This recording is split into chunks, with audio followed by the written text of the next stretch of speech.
What are you doing here? Well, you won't believe me, but I shall miss you. Welcome to Ms. Mojo, and today we're counting down our picks for the most moving and memorable scenes in the beloved TV drama Downton Abbey, as well as its big screen sequels. It may not be proper, but there will be spoilers. I'm very sorry. I shouldn't have come.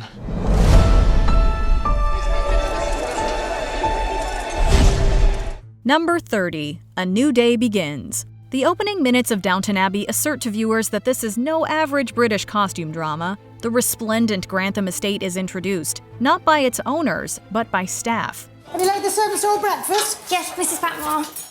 And finished blacking that stove? Yes, Mrs. Patmore. What about the bedroom fires? All lit, Mrs. Patmore. Right, well, take the things and get started on the fires on the ground floor. They rise at the break of day, then guide the camera throughout the mansion as they clean and prep. The elaborate set piece encompasses the workers' frenzy and precision, complete with an iconic 1-minute tracking shot. All the while, we anxiously await the contents of a telegram, which reports that Lord Grantham's cousin and his son were lost in the RMS Titanic disaster. Back door. Papers at last. William? You're late. Yeah, I know, But what? you'll see. Establishing the fictional narrative with this historical tragedy formally sets the tone for a saga whose sympathies transcend class structure, with stellar production and direction along the way. Number 29, Isis Gets Sick. Even the most stoic of men can be broken by a dog. Robert Crawley certainly had a soft spot for his beloved Isis, especially when she was at her most frail. He said it won't take long now. He offered to put her down there and then, but I couldn't quite let him. With the devastating news that the dog will soon succumb to cancer, Robert and Cora bring her to their bed for her final hours. As they express their love for Isis and each other, Robert is visibly struck by the thought of his wife's mortality. Two people who love her and each other very much lie at the side. I only hope I can say the same when my time comes. Fans were obviously devastated by this moment, but moved by the rare display of Lord Grantham in a vulnerable state. They were glad to see the other extreme when Cora adopted a new puppy, whom the euphoric Robert names Tio. She's not exactly trained yet, my lord. That's why we decided against bringing her up to the library. Oh, I don't care about that. You're coming upstairs with me. Number 28. Barrow finds new employment. For all the significance in Downton Abbey's complex depiction of a gay main character, Thomas Barrow never got his big romance. There was hope at the end of the 2019 film, but the sequel reveals that Richard Ellis left Barrow for a sham marriage. He's surely not to be blamed for it. It isn't what I want, Mrs. Hughes. Then you're a brave man. But you're also destined to be a lonely one. Unless you're very fortunate. Enter Guy Dexter, the dashing American movie star with a private lifestyle. He and Barrow are smitten by the time a production at Downton wraps. Hollywood gets some bad publicity, but I live in a place called Hancock Park, and it's pretty nice. I can believe it. Well, why didn't you come and see for yourself? Plus, the typically smooth Dexter bashfully invites the butler to work for him and be with him. Bittersweet as it is to see Barrow leave the Granthams for good, Lady Mary is only so happy to release her old friend for the peace and love he has long deserved. You don't need to explain, Barrow. I wish you well. And I hope you'll be as happy as our cruel world allows. Thank you, my lady. Number 27. Violet gives away her award. It's not easy for the Dowager Countess to admit defeat. It's not like she's had to for years of dominating the Downton Village Flower Show, especially as she hosts the competition. But just as she's preparing to give herself the award again in 1913, she considers Isabel's scrutiny of the judging process's fairness. She feels in the past I've been given the cup merely as a matter of routine rather than merit. That's rather ungallant, Mother. I'm sure when we see Cousin Violet's roses, it'll be hard to think they could be bettered. Hard, but not impossible. Begrudgingly, then warmly, Violet recognizes that the mild-mannered gardener Bill Mosley's rose display is truly the best entry. What seems to be a mundane subplot ends with the show's first major display of the Dowager's selective humility, or at least her kindness to the hard workers who deserve it the most. Congratulations, Mr. Mosley. Thank you, milady. Thank you for letting me have it. It's the judges who decide these things, not me. But very well done. Number 26. Believing in Love. Lady Mary finds another chance at true love in Henry Talbot, Of course, Matthew's death in a car accident breeds dread over Henry's professional motorsports career, especially after he narrowly survives a crash during a race. When this embitters Mary, she's forced to have a chat with Grandmama Violet. This becomes a retrospective of the headstrong lady's loves and losses through the years. Tony Gillingham had all that I could wish. Birth, money, looks. But he didn't suit you. No. No, he wasn't clever enough. He wasn't strong enough. Henry Talbot is both. She doubts that Violet would approve of a risky relationship with a man of relatively modest means. However, the old woman shockingly declares that while she values tradition, she also believes in love. Brilliant careers, rich lives, are seldom led without just an element of love. Oh, Granny, you do surprise me. Oh, I am glad. With the final sit-down between grandmother and granddaughter, Mary is content to marry Henry, bringing her tragic story to a happy conclusion. Well, Mr. Talbot, you have swept me off my feet. I promise you won't be sorry. I better not be. Number 25, Mosley's not-so-private proposal. The meek Joseph Mosley finds personal fulfillment in teaching and his courtship of Phyllis Baxter. Alas, he feels financially unworthy of being the latter's husband, until he finds fortune while helping Downton Abbey accommodate a film production. She takes his hand, and they walk away. Together. The end. I think I'm going to cry. Mr. Mosley, please finish the script however you think best and bring it to me. When he also helps with turning the picture into a talkie, his writing skills prove so impressive that the director offers him a job. Mosley then reunites with Miss Baxter with a lucrative prospect and the question she's been long waiting to hear. So what do you say? Are you not going to kneel?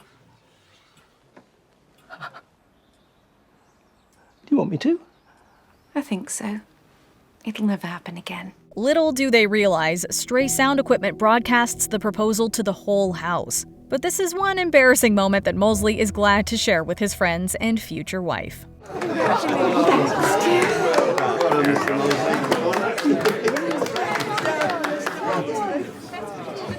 Settle down, everyone, please. Let's go for a first take. Number 24, Tom and Lucy dance. What are you doing here? I wanted to see the dancing, so I thought I'd pretend I was bringing Lady Baxter a handkerchief. I can give it to her if you'd like.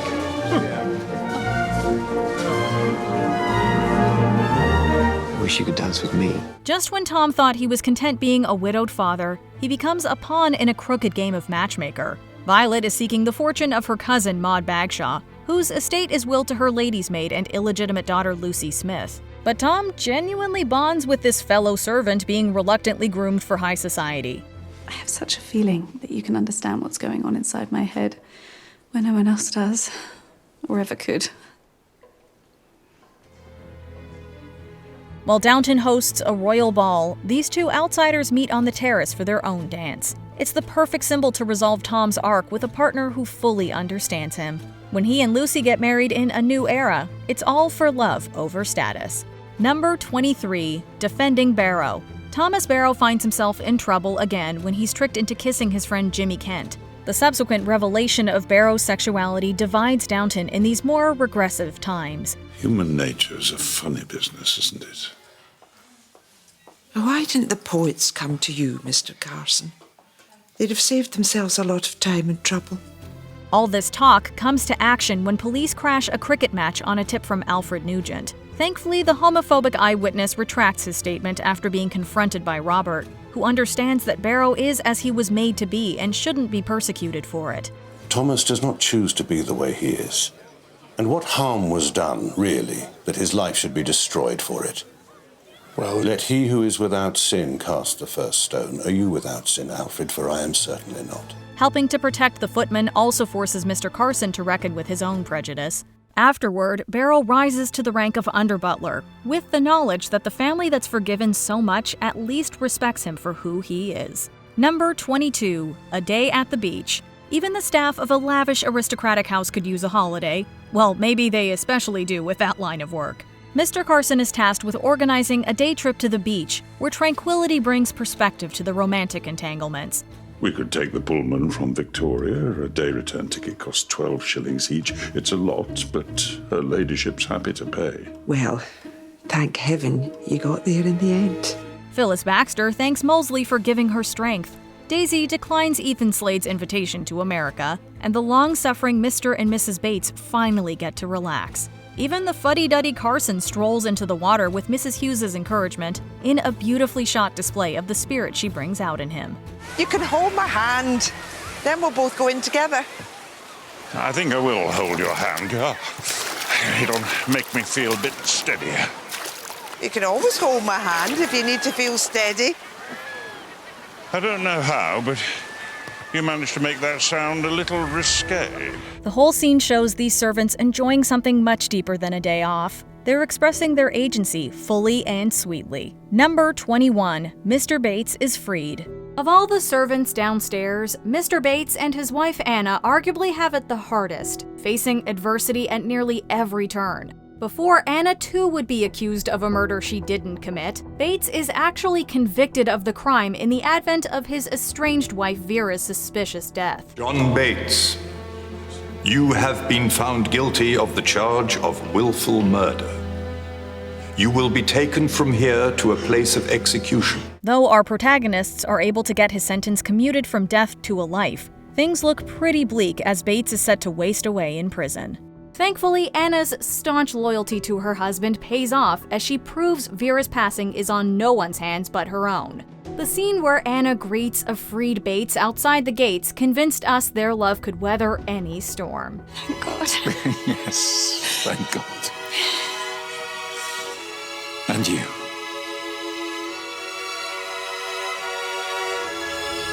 Number 20, Matthew walks again. We wish Matthew's wartime injuries were the last of his troubles, but his overcoming them certainly makes for a glimmer in an eventually tragic character. Upon his return from World War I, the family learns that an incident severed his spinal cord, meaning he'd never walk again. This is not the end of his life. Just the start of a different life. This sends Matthew into a disheartening depression. But in what would prove to be just one of multiple misdiagnoses, Matthew begins regaining sensation in his legs before instinctually rising to his feet to catch a falling Lavinia. Look out! Heavens, that was a near thing. My God. Turns out Matthew's spine wasn't nearly as damaged as previously thought. The happy occasion prompts Matthew and Lavinia to resume their engagement, even though we all knew this would only complicate things further with Mary. Excellent news. Yes. Mary, isn't that excellent news? Just excellent. Number 19, Daisy and Williams's deathbed wedding. In the same explosion that injures Matthew, so too does Downton footman William Mason receive brutal injuries. But whereas Matthew's are temporary, William's are sadly fatal. He's sent back to Downton to live out his final days, where he proposes to kitchen maid Daisy, for whom he's always held a flame. I can't. It'd be dishonest. Almost like cheating. But it's not cheating. We love each other, don't we? Unfortunately, Daisy's never reciprocated his feelings, and thus feels conflicted as to what to do. Though it would later give her further guilt, Mrs. Patmore persuades her to go through with it. It's a tricky situation to be sure, but it all speaks to Daisy's kind-hearted nature, as their bedside nuptials just hours before William passes prove to be one of the saddest moments in the series. Number 18, Atticus proposes to Lady Rose. Lady Rose, to us, is an underrated character, but few will deny that she and Atticus Aldridge were made for each other. Would you just look at that meet-cute? You must have a very sweet tooth. No, they're not for me. I give tea to some Russian refugees every Tuesday and Thursday. They love cake. I love cake. Oh, you can come and have some if you like. Whereas most couples on Downton go through long courtships and arduous relationships, Rose and Atticus prove the exception. Despite various family members' disapproval of their coupling, or rather, in spite of it, Atticus pops the question just 2 episodes later. The truth is that we haven't known each other very long. And they're right. There are bound to be problems. The way I see it, we both know we're going to get married in the end. We know we're right together. Yes, I suppose we do. Many could object to their speedy union, and many could be forgiven for thinking they'd never make it. But at the end of the day, this adorable couple simply knew something everyone else didn't. Number 17. Mrs. Drew kidnaps Marigold. There are many times when Downton Abbey feels like historical literature circa the 19th century, but never more so than during the saga of Edith's illegitimate daughter Marigold. Unable to claim her as her own, Edith has her stay at the nearby Drew farm. Mr. Drew, would you do that for me? For you and the little girl, milady. Yes. I will. Trouble is, Edith's visits aren't enough, as she decides to take Marigold back. This greatly upsets Mrs. Drew, who'd come to love the young girl as one of her own. This nice lady is your new mummy. She loves you more than anyone else could. But don't you forget that we love you too. Everything comes to a head when Mrs. Drew absconds with Marigold during an event in town. The scene following, where Mr. Drew has to talk her down, is heartbreaking and makes you feel for all those involved. Surely you can't be angry when I only want to hold her close and love her as much as I can. Number 16. The Dowager Countess's mortality. While she doesn't get many storylines of her own, you'd be hard-pressed to find someone whose favorite character isn't the Dowager Countess. Oh, good. I'm glad I'm a revelation and not a disappointment. She may be best known for her quick wit and wry disposition, but the most meaningful scene of hers might be a more somber one from the 2019 movie. In it, she reveals to Mary that a recent doctor's visit yielded news that she likely doesn't have long to live. May you save your tears for something sad. There's nothing sad here. I have lived a privileged and an interesting life, and now it's time to go. Though this would undoubtedly bring anyone down, the moment has a heartening undertone as she reassures Mary that Downton will go on under her care. You're the best of me that will live on. Hurrah! Seriously, what's the point of a Downton movie if we can't get Maggie Smith another Oscar nomination? Number 15. Edith and Bertie's wedding. Of all the Crawley sisters, Edith has to be the most unlucky in love, as a later entry will exemplify. However, whereas other shows have failed to give characters the endings they deserve, Season 6 of Downton Abbey made sure to give Edith her rightfully happily ever after. I love you, Bertie. I've been in love before. I won't pretend that I haven't. But I really do love you.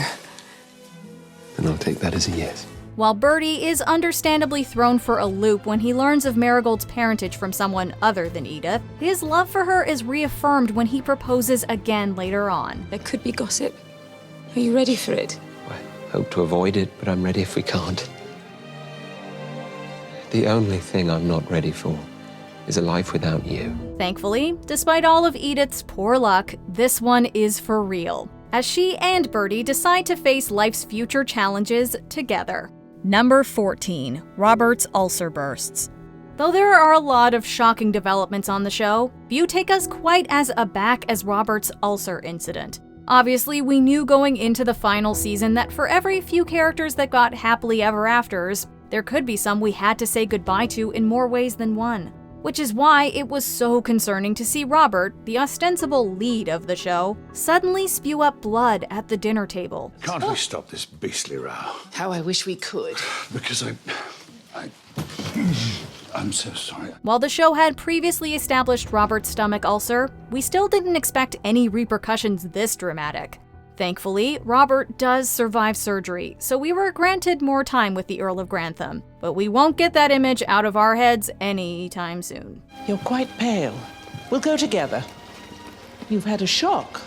I think I've had a few shocks this evening. Number 13. Barrow's attempt. Thank you for your inquiry, but we wish to combine the roles of butler, chauffeur and valet, and you seem overqualified. But please accept our best wishes for the future. What future. We often have a love-hate relationship with Thomas Barrow, hating him one minute for his incessant scheming, and loving him the next for his tragic status and genuine desire to be better. It's the mark of a truly great character. So in no way did we ever want to lose him when he began to enter a deep depression. Thankfully, his sometimes frenemy Miss Baxter is able to read the signs soon enough to save Thomas from taking his own life. Have you seen Mr. Barrow? He was going in for a bath. Oh my God. Come with me. Despite all his needlessly destructive behavior, Thomas realizes that he has people who care about him anyway, which is beautifully exemplified in a scene wherein he and Mary are able to empathize with each other on that point. I've done sad things. I don't know why. Can't stop myself. Now I'm paying the price. Strange. I could say the same. Number 12, Cora's miscarriage. Pregnant? You need me quite so shocked. After tirelessly searching for a male heir, Lord Grantham's problems are seemingly solved when his wife Cora becomes pregnant. If the baby's a boy, he'll inherit his father's property and fortune, preserving tradition. The future of Downton Abbey is put back in jeopardy, however, when maid Sarah O'Brien intervenes. Infuriated that she might be replaced, O'Brien leaves a bar of soap for Cora to slip on. She quickly regrets this cruel deed and attempts to correct her wrongdoing, but it's too late. Cora falls and loses her unborn child. Lady, if you could just wait. It's a haunting moment that left viewers stunned. To make matters worse for Lord Grantham, it turns out the baby would have been their sole son. It was a boy. Number 11, Mr. Pamuk's body. What happened? I don't know. Heart attack, I suppose, or a stroke, or... Lady Mary is immediately drawn to Kamal Pamuk, but she's taken aback when he makes sexual advances. Despite her apprehension, the persuasive Mr. Pamuk convinces her to spend the night with him. Their passionate evening takes an unexpected turn for the worse, however. As Mary loses her virginity, Pamuk suffers a heart attack and dies in her bed. He was alive and suddenly he cried out and then he was dead.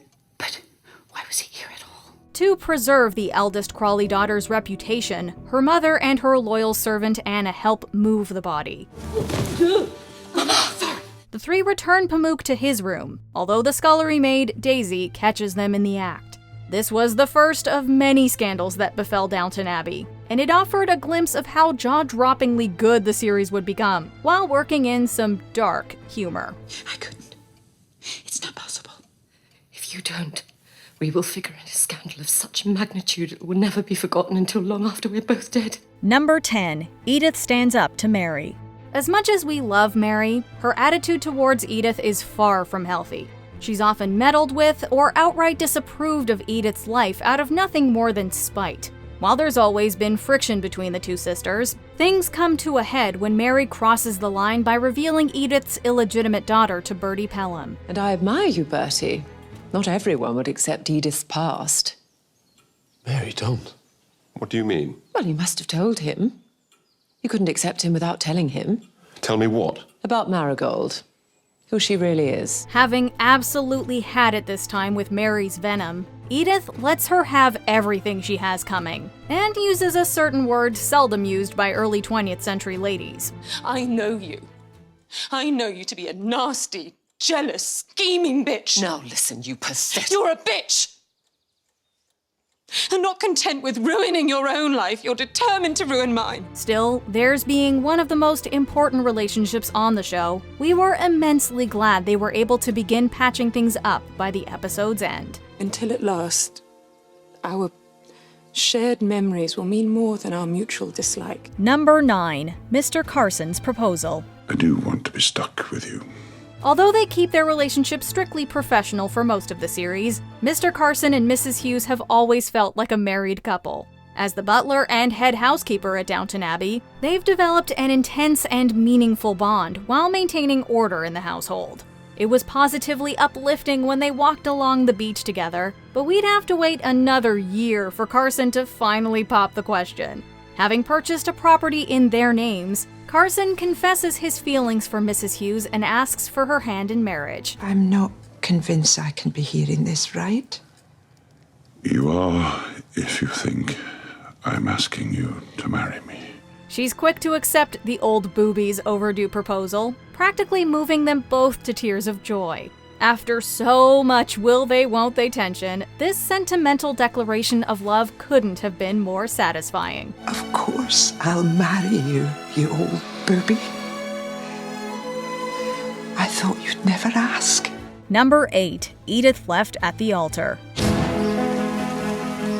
Well, fashionably late is one thing. It's not easy being the middle Crawley daughter. Every time it looks like Edith is going to find happiness, failure and sorrow seem to be waiting around the corner instead. Case in point, her wedding day. Despite a significant age difference, Edith is keen on dedicating her life to Sir Anthony Strachan. As the bride arrives at the altar, though, Strachan suddenly gets cold feet. Dearly beloved, we are gathered. I can't do this. Not wanting Edith to throw her life away, the elderly groom calls the wedding off. You know it's wrong. You told me so yourself several times. My dear chap. No. I never should have let her get this far. To be fair, Strachan only had Edith's best interests at heart, but he couldn't have chosen a worse time to drop this bombshell. The audience is every bit as devastated as Edith, who just can't catch a break.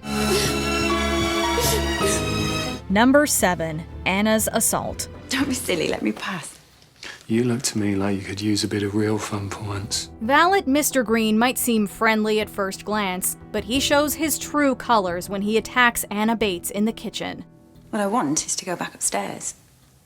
You're not telling me that sad old cripple keeps you happy? If you must know, yes. He keeps me very happy. Now let me by, please. Perhaps you've forgotten what you're missing. The head housemaid screams for help, but everyone else is preoccupied upstairs as Dame Nellie Melba sings. Following the assault, Anna is left in pieces while Mr. Green resumes his normal duties. We must tell someone. No. But you have to tell Mr. Bates. Him least of all. This was easily the most controversial subject Downton Abbey ever tackled, with many critics arguing that the show had gone too far. While Anna's assault is undeniably brutal, it's also a shocking moment from the series that we won't soon forget. Number 6. Bates and Anna's wedding. With this ring, I plight thee my truth. If there are two people at Downton Abbey that deserve to live happily ever after, it's Mr. Bates and Anna. After overcoming so much, these two finally make it to the altar where they're pronounced husband and wife. With some help from Lady Mary, Anna and Bates get to spend their wedding night in one of Downton's guest rooms. Smuggle Bates in here when everyone has gone to bed. And for heaven's sake, make sure he gets the right room. Their evening together is nothing short of heavenly, but this emotional roller coaster ride is still far from over. Shortly after secretly tying the knot, Bates is arrested for allegedly murdering his ex-wife. You are under arrest on the charge of willful murder. While we know their story ultimately ends well, it's disheartening all the same to see their happiness interrupted in any way. Number 5. I'd Wait Forever. But you haven't come up with an answer yet, have you? Not yet, I'm afraid. Along with Bates and Anna, Lady Sybil and Tom Branson were easily among our favorite couples on Downton Abbey. Despite coming from different classes, the youngest Crawley daughter and the family chauffeur share instant chemistry. And I won't always be a chauffeur. They'd gladly give up everything to be with each other, although World War I stands in their way. When Tom proposes marriage, Sybil holds off on giving him an answer until the war is over. She asks Tom for a little more time to consider his offer, to which he replies, I'd wait forever. While this exchange is brief and simple, it says so much about the sincere connection between these two characters. Number 4. Matthew's death. Life is strange, isn't it? In so many different ways. Mary and Matthew's relationship certainly had its ups and downs over the years, but Downton's primary couple reaches the pinnacle of happiness upon welcoming a baby boy into the world. Now that Lord Grantham has 2 heirs, it appears everything will work out for the Crawley family. Unfortunately, this joyous occasion is followed by tragedy, as Matthew dies in a car crash on the way home. While the show had killed off major characters before, the idea of Matthew dying was considered unthinkable by audiences, and was received by fans with anger, shock, and profound sadness. This twist was a major game changer, showing the Crawleys that nothing lasts forever. Number 3. Lady Sybil's death. Mama, wake up, it's Sybil. Part of what made Matthew's death so traumatic was that viewers were still coping with the loss of Lady Sybil. Help her! Help her, please! What's happening? She can't breathe. In addition to being Lord and Lady Grantham's youngest daughter, Sybil was arguably the most modern and spirited Crawley. After marrying Branson and giving birth to a baby girl, Sybil's future seemed brighter than ever. Oh, my darling. I do love you so much. Her happiness was short-lived, though, as she begins convulsing and suffers one of the show's most untimely deaths. Watching Sybil take her last breath is gut-wrenching, to say the least. But this can't be. She's 24 years old. This cannot be. As the family surrounds her deathbed, the audience is left at a complete loss for words. Adding to the grief, Sybil's death could have been prevented had her father listened to Dr. Clarkson and taken her to the hospital. Because if we'd listened to him, Sybil might still be alive. But Sir Philip and your father knew better, and now she's dead. Number 2. Violet passes away. The seemingly unsinkable Dowager Countess of Grantham lives to see the sequel after the first Downton Abbey reveals a terminal diagnosis. Only after she affirms her love for her son and his late father does her health take a sudden turn. I hope I haven't been a disappointment. You were always so much cleverer than me. True. But don't let that come between us now. You are far kinder than I have ever been. Naturally, she remains in higher spirits than the many loved ones and servants who gather around her deathbed. Snide to the very end, Violet Crawley laughs out her final words. Lady, stop that noise. I can't hear myself die. Downton then hosts a funeral worthy of a woman so grand and dignified. It was indeed the ideal final word for the Dowager Countess, and as it turned out, the legendary Dame Maggie Smith.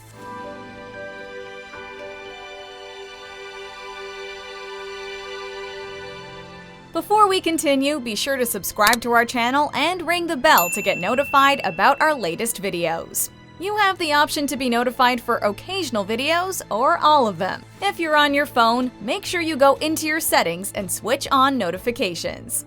Number 1. Marry Me, Mary. You're really going to America? Downton Abbey was fearless when it came to breaking our hearts, but it was also never afraid to be utterly romantic. Ever since Mary and Matthew met, we wanted nothing more than to see them together. It was especially touching when Matthew returned home from war and joined Mary in a duet. I would say such wonderful things to you. There would be such wonderful things. But nothing can top this elegant proposal. On a picturesque Christmas night, Matthew and Mary lay all their cards on the table. Deciding to forgive and forget, Matthew asks Mary for her hand in marriage. Mary is eager to accept, although she is adamant that Matthew gets down on one knee first. You must say it properly. I won't answer unless you kneel down and everything. This scene can only be described as enchanting, and is Downton Abbey at its finest. Lady Mary Crawley, will you do me the honor of becoming my wife? Yes.